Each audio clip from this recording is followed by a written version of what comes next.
നമുക്കിനി പഠിക്കാനുള്ള recent trends in HRM ആണ്. Development of HRD functions outside organisation. അപ്പോൾ development of HRD function outside organisation എന്ന് പറയുമ്പോഴത്തേക്കും public vocational training agencies and schools, അതായത് പുറത്ത് നമ്മുടെ ഓർഗനൈസേഷന് പുറത്ത് ട്രെയിനിങ് ഏജൻസീസും സ്കൂൾസും ഒക്കെ വന്നിട്ട് നമ്മൾ ഹ്യൂമൻ റിസോഴ്സിനെ ഡെവലപ്പ് ചെയ്യാനായിട്ടുള്ള പ്രൊസീജിയേഴ്സും കാര്യങ്ങളും സെറ്റപ്പ് ചെയ്യുന്നത്. അപ്പോൾ അങ്ങനെയുള്ള ട്രെയിനിങ് കോളേജസൊക്കെ ഇൻക്രീസ് ചെയ്യാണ്. As there is increasing number of unemployed school graduate. Normal school graduates ആയിട്ടുള്ളവർ ഒരുപാട് അൺഎംപ്ലോയിഡ് ആയിട്ടുണ്ട്. അപ്പോൾ അവർക്കൊക്കെ വൊക്കേഷണൽ ട്രെയിനിങ് ആവശ്യമായതുകൊണ്ടാണ് ഇങ്ങനെയുള്ള ട്രെയിനിങ് സ്കൂൾസിൻ്റെ ആവശ്യങ്ങളൊക്കെ വരുന്നത്. അപ്പോൾ അതാണ് ഈ development of HRD function outside the organisation കൊണ്ട് ഉദ്ദേശിക്കുന്നത്. അപ്പോൾ ഇവർ ഈ സ്കൂൾസ് കൊണ്ട് എന്താ ചെയ്യുന്നതെന്ന് വെച്ചാൽ റിസോഴ്സ് ഡെവലപ്മെൻറ്റ്. അപ്പം ആവശ്യമുള്ള ഏതാ സ്കില്ലാണോ ആ സ്കില്ല് ഡെവലപ്പ് ചെയ്യാനായിട്ട് ഹെൽപ്പ് ചെയ്യും. രണ്ടാമത്തെ point training need assessment of non regular employee. Training need assessment of non regular employee എന്ന് പറയുന്നത് നമുക്ക് റെഗുലർ ആയിട്ടുള്ള എംപ്ലോയീസ് അല്ല അവർ, പക്ഷേ അവർക്കും ട്രെയിനിങ്ങിൻ്റെ ആവശ്യമുണ്ട്. അപ്പോൾ നമ്മൾ എന്ത് ചെയ്യുമെന്ന് വെച്ചാൽ അവർക്ക് മോട്ടിവേഷൻ കൊടുക്കും. നോൺ റെഗുലർ ആയിട്ടുള്ള വർക്കേഴ്സിന് മോട്ടിവേഷൻ കൊടുക്കും. എന്നിട്ട് അവരെ എബിലിറ്റീസിനെ നമ്മൾ ബെറ്ററായിട്ട് യൂസ് ചെയ്യാൻ നോക്കും. ഓക്കെ, അപ്പോൾ അവർക്ക് നമ്മൾ ആവശ്യമുള്ള ട്രെയിനിങ് നമ്മൾ പ്രൊവൈഡ് ചെയ്യും അവരുടെ കരിയർ ഡെവലപ്മെൻറ്റിന്. അപ്പോൾ അവരെന്ത് ചെയ്യും, അവർ കുറച്ചുകൂടെ ലോയലായിട്ട് നമുക്ക് വേണ്ടിയിട്ട് വർക്ക് ചെയ്യും. പിന്നെ വന്നിട്ട് സെൽഫ് ഡെവലപ്മെൻറ്റ് എന്ന് പറയുന്നത് ഹ്യൂമൻ റിസോഴ്സ് ഡെവലപ്മെൻറ്റിൻ്റെ ഒരു ഇമ്പോർട്ടൻറ്റ് പാർട്ട് തന്നെയാണ്. ഇതിൻ്റെ പ്രൈമറി മെഷർ എന്ന് പറഞ്ഞാൽ company based on job training provide ചെയ്യും. അപ്പോൾ എന്താ അതിന് എംപ്ലോയിക്ക് സെൽഫ് ഡെവലപ്മെൻറ്റ് അത് ഒത്തിരി ഹെൽപ്പ് ചെയ്യും.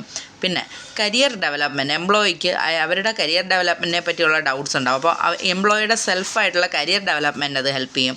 പിന്നെ human resource development desire to work among എംപ്ലോയീസിന് എല്ലാ എംപ്ലോയീസിനും അവരുടെ സ്വന്തം കരിയർ ഡെവലപ്മെൻറ്റിനൂടെ ഹെൽപ്പ് ചെയ്യുന്ന രീതിയിലായിരിക്കും ട്രെയിനിങ് ഉണ്ടാവും. അപ്പോൾ അതാണ് സെൽഫ് ഡെവലപ്മെൻറ്റിന് ഹെൽപ്പ് ചെയ്യുമെന്ന് പറയുന്നത് HRD.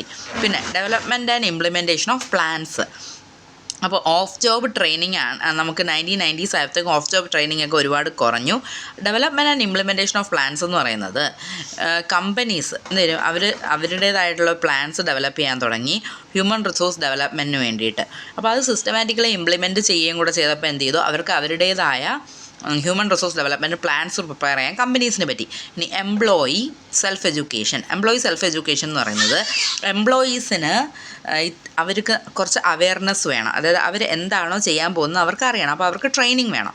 The percentage of education and training cost in total labour cost for the companies is on decline. ശരിക്കും പറഞ്ഞാൽ ഈ ട്രെയിനിങ് കോസ്റ്റ് കുറഞ്ഞിരിക്കണം നമുക്ക് ശരിക്കും എംപ്ലോയീസിന്.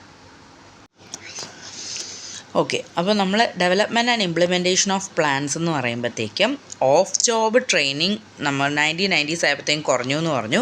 പിന്നെ എന്ത് ചെയ്തു, പിന്നെ നമ്മൾ ഓൺ ജോബ് ട്രെയിനിങ്ങിൽ കൂടുതൽ കോൺസെൻട്രേറ്റ് ചെയ്തു. ഇനി എംപ്ലോയി സെൽഫ് എഡ്യൂക്കേഷൻ എന്ന് പറയുമ്പോൾ the percentage of education and training cost in total labour cost for companies is on a decline. അതായത് ശരിക്കും നമ്മൾ എഡ്യൂക്കേഷൻ ആൻഡ് ട്രെയിനിങ് കോസ്റ്റ് കമ്പനീസിന് കുറഞ്ഞുകൊണ്ടിരിക്കുക. എംപ്ലോയീസിനുള്ള എഡ്യൂക്കേഷൻ ആൻഡ് ട്രെയിനിങ് കോസ്റ്റ് ശരിക്കും പറഞ്ഞാൽ കുറഞ്ഞുകൊണ്ടിരിക്കുകയാണ്. Percentage of employee implementing self-education is higher among employees of the company that implement supportive measures of self-education. അപ്പോൾ ഇവിടെ നമുക്ക് എംപ്ലോയി എഡ്യൂക്കേഷന് നമുക്ക് ഫണ്ട് കുറച്ചേ ആവശ്യം വരുന്നുള്ളൂ.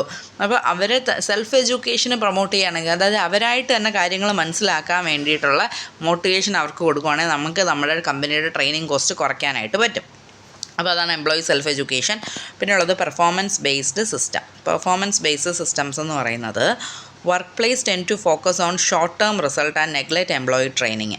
അപ്പോൾ വർക്ക് പ്ലേസ് കൂടുതൽ ഷോർട്ട് ടേം റിസൾട്ട്സ്, അവരുടെ റിസൾട്ടിനാണ് അവർ കോൺസെൻട്രേറ്റ് ചെയ്യുക എംപ്ലോയി ട്രെയിനിങ്ങിനേക്കാളും. അപ്പോൾ എംപ്ലോയീസിന് ട്രെയിനിങ് കൊടുക്കുന്നതിനകത്ത് ചെറിയ ഇഗ്നോറൻസ് ഒക്കെ വരാൻ ചാൻസ് ഉണ്ട്. അപ്പം ഇതെന്ത് ചെയ്യും, പെർഫോമൻസ് ബേസ്ഡ് വേജ് ട്രീറ്റ്മെൻറ്റിന് ഒരു ബാരിയറായിട്ട് വരും. അതുകൊണ്ട് എന്ത് ചെയ്യണമെന്ന് പറയാം, നമ്മൾ എംപ്ലോയീസിനെ പ്രൊമോട്ട് ചെയ്യണമെന്നുണ്ടെങ്കിൽ നമുക്ക് ഹ്യൂമൻ റിസോഴ്സ് ഡെവലപ്മെൻറ്റ് ഉണ്ടെങ്കിൽ എംപ്ലോയീസിൻ്റെ പെർഫോമൻസ് നമ്മൾ ഉദ്ദേശിക്കുന്ന കണക്ക് ഇമ്പ്രൂവ് ചെയ്ത് കൊണ്ടുവരാൻ പറ്റത്തുള്ളൂ. ഇനി എംപ്ലോയി കരിയർ ഡെവലപ്മെൻറ്റ് എന്ന് വെച്ചാൽ in-house recruitment system or self application system. നമ്മൾ വിത്തിൻ ദ ഓർഗനൈസേഷൻ തന്നെ നമുക്ക് എന്ത് വേണം, റിക്രൂട്ട്മെൻറ്റ് സിസ്റ്റം അല്ലെങ്കിൽ സെൽഫ് ആപ്ലിക്കേഷൻ സിസ്റ്റം വേണം. അപ്പോൾ അങ്ങനെയാണെങ്കിൽ എംപ്ലോയിക്ക് സ്വന്തമായിട്ട് ഒരു കരിയർ ഡെവലപ്മെൻറ്റ് ഉണ്ടാകത്തുള്ളൂ. ആ ഒരു കരിയർ ഡെവലപ്മെൻറ്റിൽ എന്തൊക്കെ ചെക്ക് ചെയ്യുമെന്ന് പറഞ്ഞാൽ goal setting, status of achievement as well as human resource development. അപ്പോൾ ഗോൾ സെറ്റിങ്, അച്ചീവ്മെൻറ്റ് സ്റ്റാറ്റസ്, പിന്നെ അതിലൂടെ ഇവരുടെ ഹ്യൂമൻ റിസോഴ്സ് ഡെവലപ്മെൻറ്റ്, ഇത്രയും കാര്യങ്ങളാണ് എംപ്ലോയി കരിയർ ഡെവലപ്മെൻറ്റിൽ ഉദ്ദേശിച്ചിരിക്കുന്നത്.